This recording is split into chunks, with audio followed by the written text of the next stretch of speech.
Good morning, Kevin. Hey, Earl. Great to see you as always. Absolutely, buddy. Happy Monday. Happy Monday to you. Forgive my voice. It's deep into allergy season, and my voice is struggling a little today, but we'll still have lots of great info.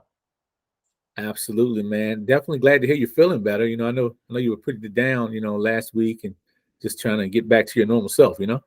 That's right.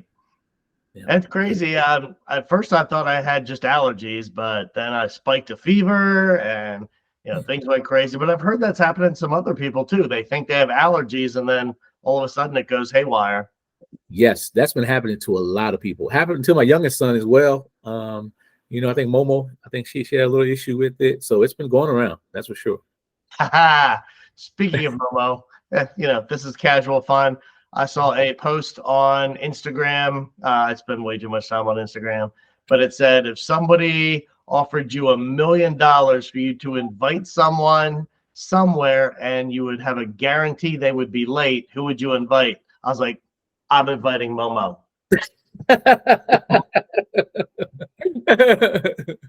She's a busy lady, man. She's a busy lady. She Super is busy. fantastic. Love that. Love Momo. My wife adores Momo.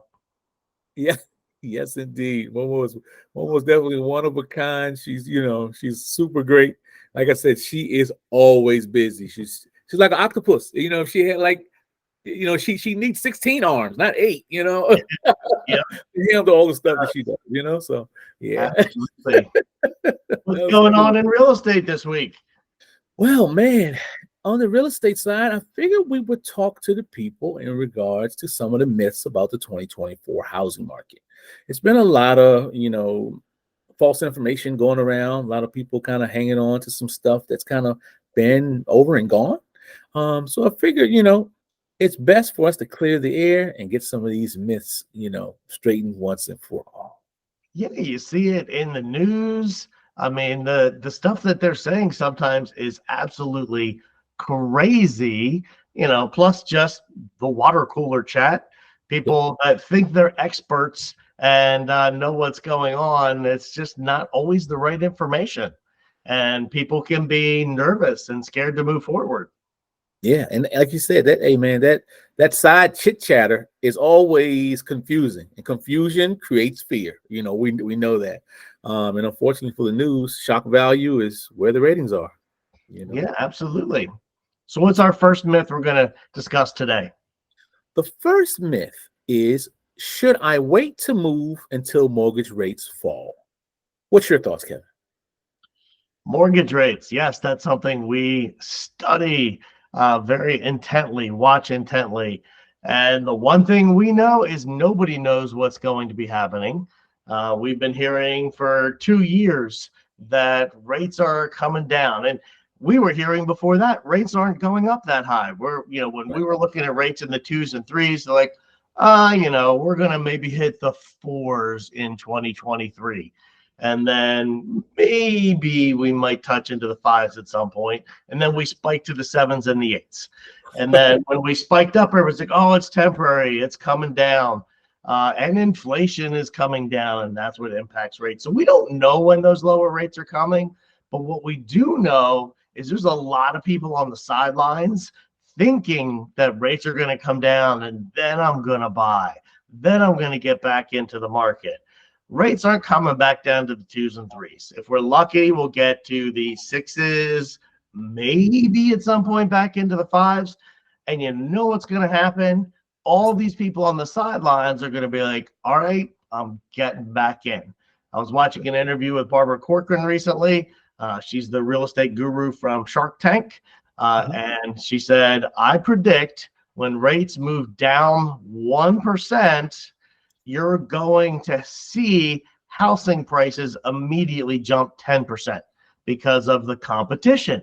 Absolutely. There's a limited supply and people are going to jump back in. So if you wait, you're going to pay a lot more while you're thinking that you're saving on the rate. You're going to pay so much more in the home price, you'll have missed out.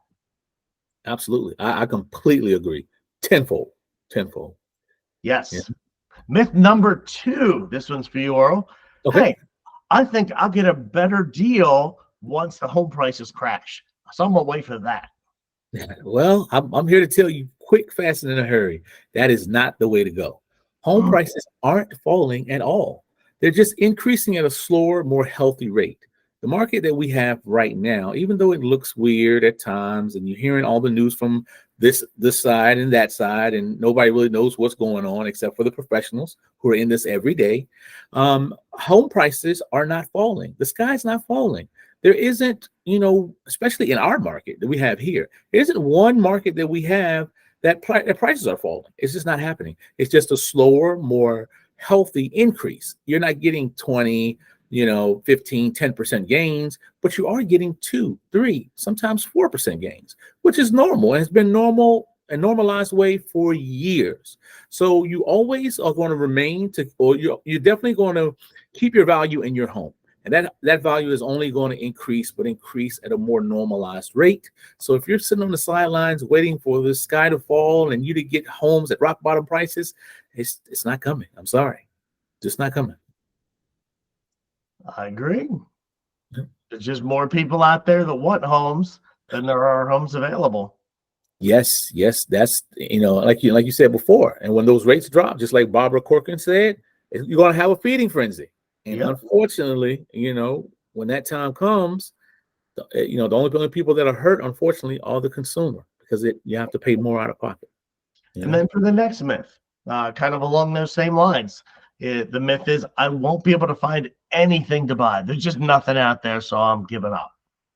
But that's the crazy part, because right now inventory is growing. I know inventory is a lot lower than it was in previous years, but inventory is slowly starting to creep up in a lot of different areas. So that leaves you a lot more options on table, to be able to think about it a little bit. You don't have to make that split second decisions right now. You have time to, shop around a little bit, get a good feel for the home without just having to, make that, okay, as soon as you walk in the house, whether you like it, you don't, you have to, determine that by the time you walk out. You have time to go home, talk about it with your spouse, sleep on it, maybe talk about it over breakfast, and then decide. But the longer you wait, and like I said, I'm not trying to create any type of FOMO, fear of missing out. I'm not trying to do that. But what I'm trying to do is bring a reality to you guys to let you understand and know that once things looks perfect for everyone, everyone's going to want in. So once everyone's in, it's a dog eat dog, unfortunately. That's right. Yeah. So on to our next myth. And Kevin, this is something that I've heard. It was something that I believed before I got into real estate, because I always thought this was the case. And that is, I must have or save enough for 20% down payment. Yeah, that's a huge myth, and it is widely believed. I don't really understand why. There are programs where 20% down or more is required, but it's really just like if you're buying an investment property, so something that you're not planning to live in, but buying your home, there are programs with low down payment. There's programs with no down payment required. There's grants available for first-time buyers. So that is a big, big myth. And down payment should never be an obstacle for you, at least to reach out and start the process, ask questions. We've got a great no down payment program for folks that want to live in rural areas through the U.S. Department of Agriculture. We've got a great zero down program for military buyers through the VA. First-time home buyers, there's grants available to help pay some or even all of the down payment. So it's not an obstacle. You don't need 20% down. I mean, if you have a bunch of money to put down, that's great. But sometimes I even tell folks, don't. Mortgage money, even if we're in the 6s or 7s, that's not that expensive if you compare what your financial person might be able to get by investing it. And with investing it, you get the power of compounding interest. So I may make 7% this year.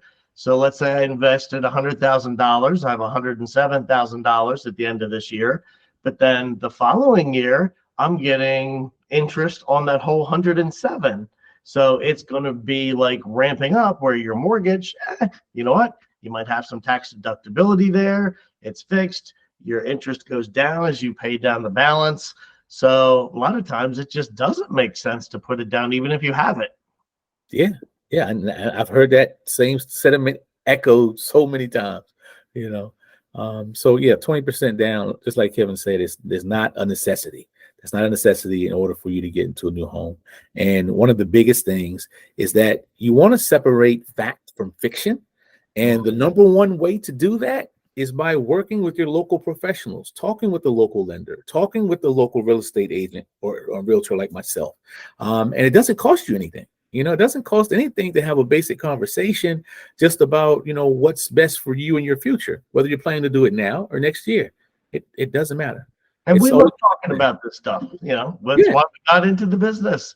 We chit chat about with clients, with prospective buyers that just have questions, with each other. We get yes, online and have videos where we just talk about it. yeah, all the time, all the time. It's just, like I said, this is what we do. So it's, it's second nature almost. We do it all the time. We love to talk about it. We love to discuss it and educate. So that's really big as well. So if somebody has questions, how do they find Earl? Well, you can get into contact with me at 757-871-4167 or via my website at earl.belltowerteam.com. Sweet. And you can find me, Kevin, by phone at the office, 757-645-0196, or at loanswithkevin.com. Sounds good, buddy. Hey, it was a pleasure as always. I definitely hope you feel better and your voice maintains, And yeah, I feel fine for the most part. It's just my voice is struggling a little. Hopefully it doesn't give out on me. Yeah, definitely. Well, man, hey, if nothing else, same time, same place next week. Sounds great. Thanks, Earl. All right, buddy. Take care.